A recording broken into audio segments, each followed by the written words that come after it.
We should build our relationships basing on that. And what distinguishes BRICS from other international groups? BRICS never was meant to against anyone. The Indian Prime Minister put it aptly of late. He has said that BRICS is not an anti-Western group. It's just a non-Western group. And this holds a lot of water, and BRICS does not counterpose itself to anyone.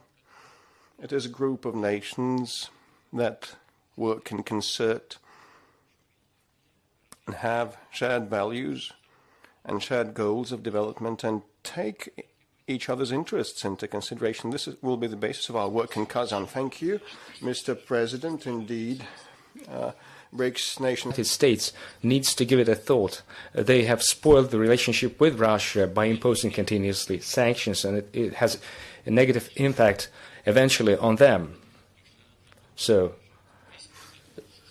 the entire world is thinking whether dollar is worth using, considering that the United States, for political reasons, restricts the use of their currency as a universal international unit of payment.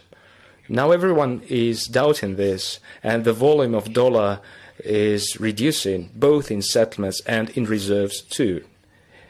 Consider traditional allies of the United States.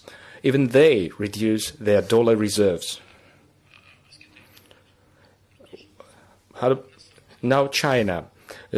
One sanction follows another. It is not related to politics. It is because of the Chinese economy booming, and also because of an attempt to decelerate this growth by imposing various politically driven sanctions. Another point I would like to add here. The United States is late some 15 years. I mean, they will not be able to stop the Chinese development. It is an impossible task. It's like saying to the sun, do not rise. It will rise. There are objective economic processes. They are connected to a billion of factors. And this attempt to contain the development of China has a negative impact on the U.S. economy. You know, if we have a look at the BRICS member states in their totality, I think that in this country the Indian films are most popular than anywhere else. We have a special TV channel with Indian movies shown round the clock. So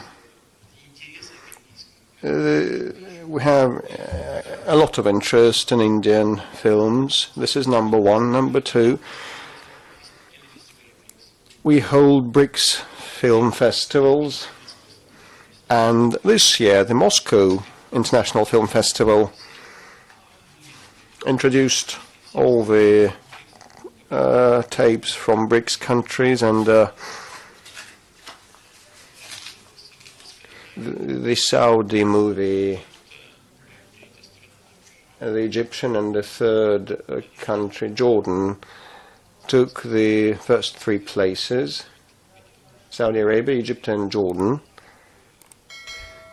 So they were the winners. They took the prize places. As regards the economic side of the matter, cinema products and film industry is part of the economy and is to be duly regulated. India has made a lot of decisions to protect its own market, and it's not only about the film industry but also the automotive and other industries. But we are positive that if the Indian friends have this interest, we will find some common ground to promote the Indian films to the Russian market. And in a broad sense, at the market, it is very relevant and popular product. Alongside the pharmaceuticals, it's going to be a very good undertaking. I'm ready to talk with our friend, the Prime Minister of India, when he arrives in Kazan. I'm sure we will come to terms 100%. No difficulties I observe there. Thank you, Mr. President. Actually, we would be fascinated to see not only Indian films, but those featuring BRICS countries' actors representing their cultures. An Indian actor, a Chinese, an Ethiopian actor. Well, you know, we discussed it with the colleagues from BRICS nations that we should organize a festival of theatrical art, and we established the Cinema Academy, and jointly we will pursue this track in future. And popular music festivals also need to be created, so there is an open field for work, and we'll be interested, and the media definitely, outlets I think will gladly cover and participate.